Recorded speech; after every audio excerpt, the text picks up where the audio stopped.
Hi kabalot, eto na po yung aking linuto na sardinas with mustasa and talong. Sarap.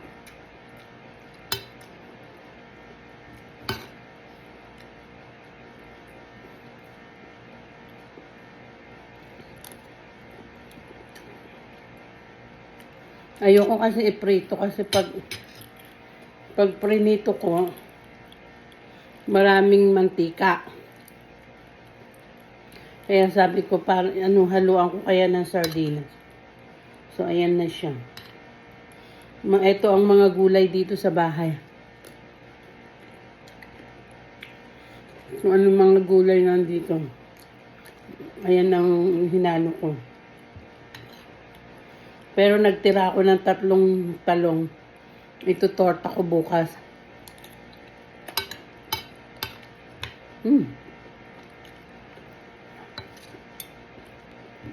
Sarap kaya mga kabalo.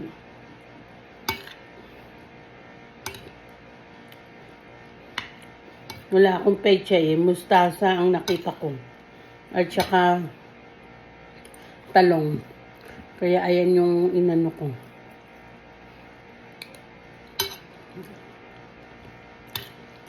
Masarap din naman yung mustasa.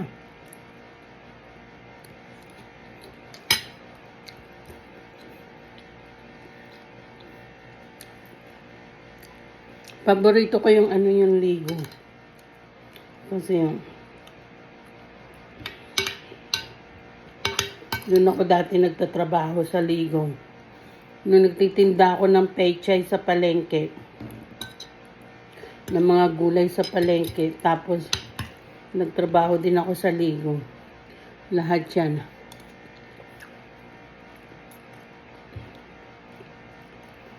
Titinda rin kami noon ng isda. Nangahango yung nanay ko ng isda.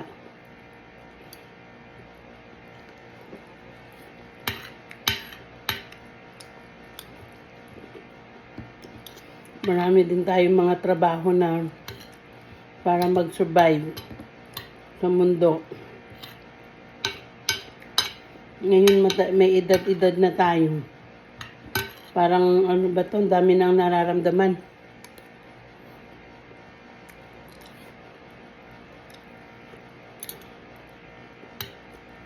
Sabi ng doktor sa akin,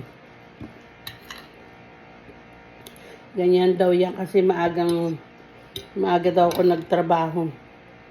Nung maliit ako. The labor. Oo nga. Nanguhuli pa nga, nangunguha pa kami ng kangkong sa floodway.